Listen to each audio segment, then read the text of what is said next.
शाम के 7 बजे का समय होता है और एक खूबसूरत विधवा महिला टीचर जिसका नाम रजनी होता है, उम्र 38 साल के आसपास की होती है। ये खूबसूरत महिला टीचर एक लड़के को ट्यूशन देने के लिए उसके घर पर पहुंच जाती है। घर का दरवाजा खटखटाया जाता है। जैसे ही बबलू दरवाजा खोलता है तो बबलू इस अपनी महिला टीचर को देखकर बड़ा हैरान हो जाता है। बबलू देखता है कि इस महिला टीचर ने काफी छोटे छोटे कपड़े पहन रखे थे। इसके बाद ये महिला टीचर रजनी बबलू से कहने लगती है कि आज तुम्हारे घर में कोई भी नहीं है। तभी बबलू कहने लगता है कि बस मेरे पिताजी मेरे घर में रहते हैं, वो भी 4 दिनों के लिए मेरी बुआ के घर में गए हुए हैं। रजनी टीचर बेहद खुश हो जाती है। दोस्तों, इसके बाद ये टीचर बबलू को ट्यूशन देना शुरू कर देती है। बबलू भी कम नहीं होता है। बबलू अपनी इस टीचर की खूबसूरती को लगातार टकटकी नजरों से देखता रहता है और रजनी भी इस बबलू की इन हरकतों को बारीकी से समझ चुकी होती है। दोस्तों, 1 घंटे का समय बीतने के बाद रजनी बबलू को कहने लगती है कि बबलू, अब मुझे अपने घर पर जाना पड़ेगा। लेकिन बबलू कहने लगता है कि मैडम जी, आज बरसात बहुत ज्यादा है, जैसे ही बरसात बंद हो जाएगी तुम चले जाना। लेकिन बरसात बंद होने का नाम नहीं लेती है। रात के 9 बजे का वक्त हो जाता है। अब बबलू अपनी महिला टीचर को कहने लगता है कि मैडम जी, आज रात इसी घर में रुक जाओ, तुम सुबह चली जाना। तभी रजनी टीचर बेहद खुश हो जाती है, वो मान जाती है। दोस्तों, आज की रात में रजनी टीचर और ये बबलू बस दोनों ही इस घर में होते हैं और आज की रात में बबलू और रजनी के बीच क्या होने वाला है, बहुत ही हैरत अंगेज और दिलचस्प कहानी है। दोस्तों, कहानी में आगे बढ़ने से पहले बस केवल आपसे वही एक रिक्वेस्ट है कि आप अपने इस चैनल को सब्सक्राइब कर लें और वीडियो को एक लाइक कर दें। दोस्तों, आप जहां कहीं से भी हमारे वीडियोस को देखते हैं, आप अपना प्यारा सा नाम और सिटी का नाम कमेंट बॉक्स में जरूर लिखें ताकि दोस्तों आने वाली वीडियोस में मैं आपका नाम ले सकूं। नमस्कार दोस्तों, मैं कुलदीप राणा। आज की हमारी सच्ची कहानी की शुरुआत होती है हरियाणा के महेंद्रगढ़ जिले से। महेंद्रगढ़ जिले के अंदर ही 51/185 मकान नंबर में रहने वाली रजनी देवी, जिसकी उम्र 38 साल की होती है, देखने में बेहद खूबसूरत और अप्सरा की तरह दिखाई देती है। इसका खूबसूरत यौवन देखने लायक होता है, इसकी सुंदरता भी देखने लायक होती है। दोस्तों, यह जब भी अपने घर से बाहर निकलती थी तो लोग इसको देखकर दंग रह जाया करते थे। ये महिला टीचर इतनी खूबसूरत होती है। दोस्तों, जब भी अपने स्कूल में पढ़ाने जाया करती थी तो यह अक्सर छोटे छोटे कपड़े पहना करती थी और जैसे स्कूल के अंदर एंट्री कर लिया करती थी तो स्कूल के सभी छात्र, सभी टीचर, यहाँ तक कि चपरासी से भी इसको अजीब नजरों से देखा करते थे और इसकी खूबसूरती की प्रशंसा भी किया करते थे। ये महिला टीचर जब भी स्कूल में छोटे कपड़े पहनकर जाया करती थी तो प्रिंसिपल इसको कई बार कहता था कि मैडम जी, छोटे कपड़े पहनकर मत आया करो, बच्चों पर गलत असर पड़ता है। लेकिन ये टीचर मानने वाली नहीं होती है। इस टीचर के अंदर एक खूबी भी होती है कि ये बच्चों को मन लगाकर पढ़ाया करती थी। बच्चे भी इसको काफी पसंद किया करते थे। दोस्तों, थोड़ा समय गुजर जाने के बाद ये महिला टीचर रजनी देवी अपने घर पर बच्चों को ट्यूशन पढ़ाना शुरू कर देती है और जैसे ही ट्यूशन देना शुरू कर देती है तो देखते ही देखते इसके पास काफी छात्र ट्यूशन पढ़ने के लिए आने लगते हैं। कमाई भी अच्छी खासी होने लगती है और इस तरह से दोस्तों, एक दिन जब ये अपने स्कूल में पढ़ाने के लिए चली जाती है तो आज के समय में वहां पर एक नया छात्र आता है जिसका नाम बबलू होता है। बबलू जो कि 10वीं कक्षा में पढ़ाई करता है और 3 बार जो है 10वीं कक्षा में फेल भी हो जाता है। बबलू एक काफी शरारती लड़का होता है। उस लड़के को देखकर ये महिला टीचर दंग रह जाती है, हैरान रह जाती है, क्योंकि बबलू बड़ा ही हैंडसम नौजवान नटखट लड़का होता है। दोस्तों, इस महिला टीचर की इस लड़के पर नीयत खराब हो जाती है। लड़का भी कम शरारती नहीं होता है। बबलू भी इसको ऐसी ही अजीब नजरों से कई बार देखा करता था। रजनी टीचर भली भांति जानती थी कि यह लड़का अक्सर उसकी खूबसूरती को देखने लगा है। और इस तरह से दोस्तों 1 महीने का वक्त गुजर जाता है। दूसरी तरफ बबलू पढ़ाई में काफी कमजोर था, जिसके चलते उसका पिता राम शरण अब सोचने लगता है कि कहीं न कहीं इस लड़के की ट्यूशन लगवा देनी चाहिए। तभी राम शरण अपने बेटे बबलू से कहता है कि बेटा किसी अच्छी सी मैडम या फिर टीचर पर जो है अपनी ट्यूशन रखना शुरू कर दो, ताकि तुम्हारी पढ़ाई अच्छे तरीके से चलती रहे।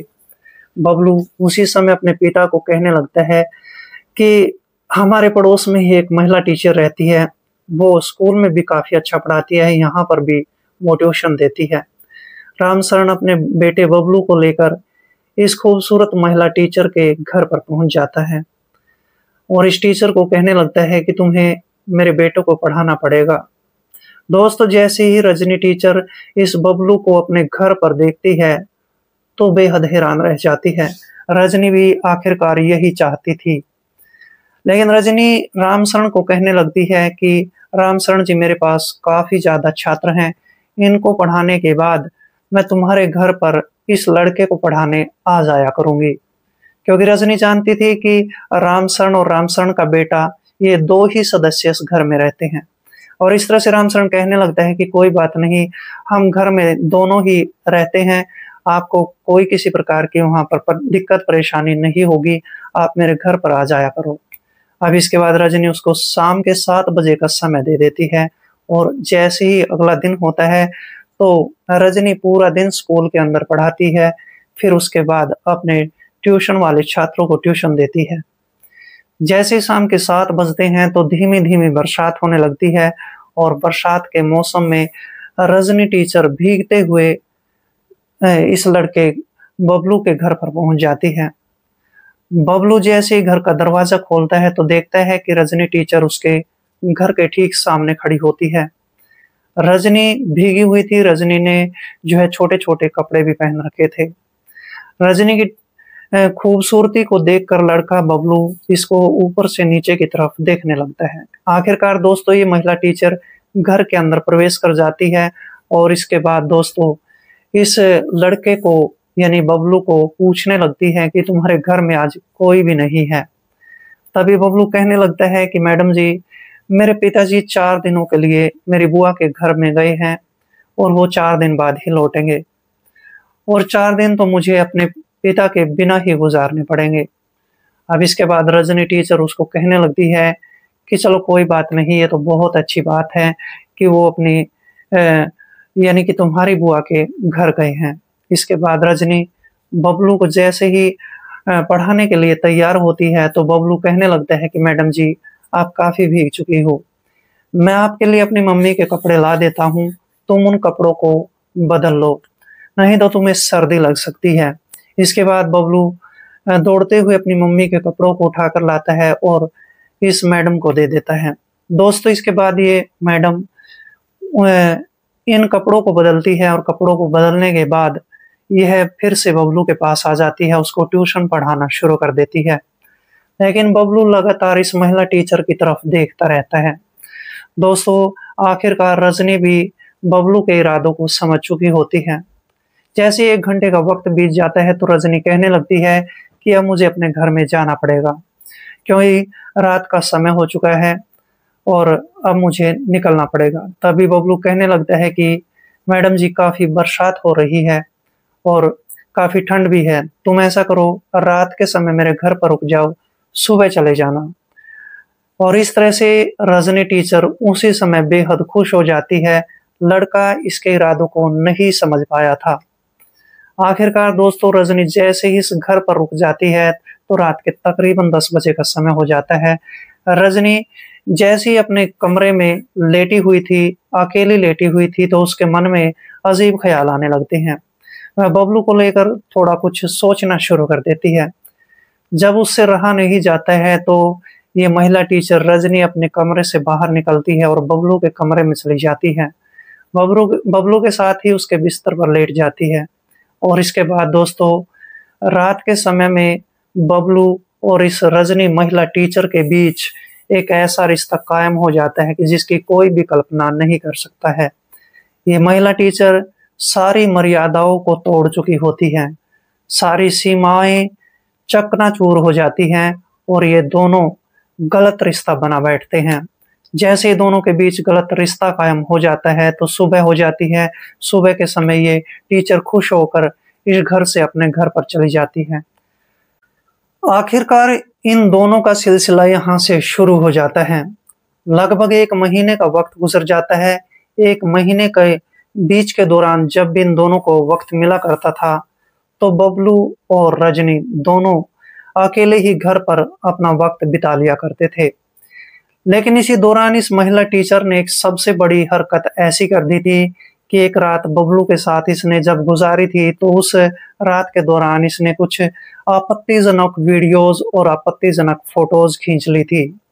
इस महिला ने उन आपत्तिजनक वीडियोस को और उन फोटोज को अपने पास संभाल कर रखा था, क्योंकि ये आपत्तिजनक वीडियोस और फोटोज भविष्य में इसके काम आने वाली थी। दोस्तों, लगभग 4 महीने का वक्त और गुजर जाता है और इस समय बबलू का मन इस महिला टीचर से भर चुका होता है। जब भी ये महिला टीचर इस बबलू के पास फोन कॉल किया करती थी तो बबलू इसका एक भी फोन नहीं उठाया करता था। कई बार तो महिला टीचर इसके पिता के पास भी फोन कॉल किया करती थी, तब भी इसका पिता रामशरण फोन नहीं उठाया करता था। महिला टीचर परेशान हो जाती है, थक चुकी होती है, अब सोचने लगती है कि कुछ ना कुछ और इंतजाम करना पड़ेगा। और इस तरह से ये महिला टीचर एक दिन स्कूल के अंदर ही बबलू को एकांत में बुलाती है और उसको कहने लगती है कि बबलू, देखो मेरे फोन के अंदर तुम्हारी कुछ आपत्तिजनक वीडियोस हैं, कुछ आपत्तिजनक तस्वीरें हैं। अगर तुम आज की रात मेरे घर पर नहीं आए तो मैं इन आपत्तिजनक वीडियोस को और फोटोज को इंटरनेट पर वायरल कर दूंगी। जब तुम्हारे पिता को इस बात का पता चलेगा तो वो तुम्हारी पिटाई करेगा, तुम्हें घर से बाहर भी निकाल देगा। लड़का वहां पर काफी डर जाता है, काफी घबरा जाता है। और जैसे दोस्तों आज स्कूल की छुट्टी होती है और छुट्टी होने के बाद दोनों अपने अपने घरों पर लौट जाते हैं तो रात का समय हो जाता है। जैसे रात के 10 बजे का समय हो जाता है तो आज के समय में बबलू इस महिला के घर पर आ जाता है और इसके साथ एक रात का वक्त गुजार लेता है। अब टीचर सोचने लगती है कि हर रोज ये लड़का मेरे घर पर आना चाहिए और इस तरह से बबलू को फिर से हर रोज अपने घर पर बुलाने लगती है और बबलू इसके घर पर फिर से जाने लगता है। और इस तरह से दोनों ही रात के समय में गलत रिश्ता कायम कर लिया करते थे। आखिरकार बबलू थक चुका होता है, परेशान हो जाता है। एक दिन इतना परेशान हो जाता है कि वो बैठकर अपने कमरे में काफी रो रहा होता है। जैसे ही उसका पिता रामशरण उसकी रोने की आवाज को सुनता है तो उसके कमरे में चला जाता है और उससे पूछने लगता है कि बेटा ऐसी क्या बात है जिसके कारण तुम काफी परेशान रहते हो, काफी उदास रहते हो और आज तो तुम रो भी रहे हो। लड़का का और भी ज्यादा रोना शुरू कर देता है, गिड़गिड़ाना शुरू कर देता है। रोते हुए कहने लगता है कि पिताजी, जो हमारे पड़ोस में टीचर रहती है उसने मेरे साथ बहुत गलत काम किया है। उसने मेरी कुछ आपत्तिजनक मेरी गलत वीडियोस, गलत फोटोज बना रखे हैं और उनके दम पर मुझे हर रात अपने घर बुलाती है। रामशरण जैसे अपने बेटे की बातों को सुनता है तो पहले तो उसको यकीन नहीं होता है कि एक इतनी अच्छी पढ़ाने वाली टीचर ऐसी कैसे हो सकती है। जब अपने बेटे की सारी बातों को सुनता है तो अब उससे रहा नहीं जाता है। वह बबलू को लेकर स्थानीय पुलिस स्टेशन में चला जाता है और वहां पर जाने के बाद एक दरोगा होता है जिसका नाम नीतीश कुमार होता है, उससे बातचीत करने लगता है। कहने लगता है कि एक महिला टीचर मेरे बेटे का शोषण कर रही है।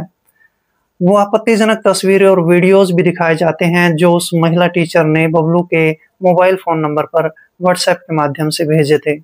अब जैसे नीतीश कुमार दरोगा उन वीडियोस को, उन फोटोज को देखता है तो काफी दंग रह जाता है और इसके बाद अपनी पुलिस टीम को लेकर उस महिला टीचर रजनी को स्कूल से ही गिरफ्तार करता है। उसको गिरफ्तार करने के बाद पुलिस स्टेशन में लाया जाता है और जैसे ही महिला दरोगा उस महिला टीचर की खूब जमकर पिटाई करती है तो महिला टीचर अपना जुर्म कबूल कर लेती है। और इसके बाद दोस्तों इस महिला टीचर के खिलाफ एक चार्जशीट तैयार की जाती है, इस पर एक मुकदमा दायर कर दिया जाता है, इसको इसके टीचर पद से भी हटा दिया जाता है। लेकिन दोस्तों इस पूरे घटनाक्रम में इस महिला टीचर की ही गलती नहीं होती है, यहाँ पर इस लड़के की भी काफी बड़ी गलती होती है। लेकिन पुलिस ने इस बात को इग्नोर किया। पुलिस ने ये सोचा कि ये तो आखिरकार बच्चा है, उम्र 18 साल से कम है और इस वजह से इस लड़के को पुलिस जो है कुछ भी नहीं कहती है और इस तरह से लड़का बचकर साफ निकल जाता है। दोस्तों, इस पूरी घटना के बारे में आपके क्या कमेंट्स बनते हैं, क्या राय बनती है, कमेंट्स बॉक्स में जरूर लिखें। दोस्तों, इस घटना के माध्यम से आपको केवल सजग करना था, आपको सतर्क करना था, आपको सावधान करना था। तो मिलते हैं दोस्तों किसी ऐसी घटना के साथ, तब तक के लिए दोस्तों जय हिंद, वंदे मातरम।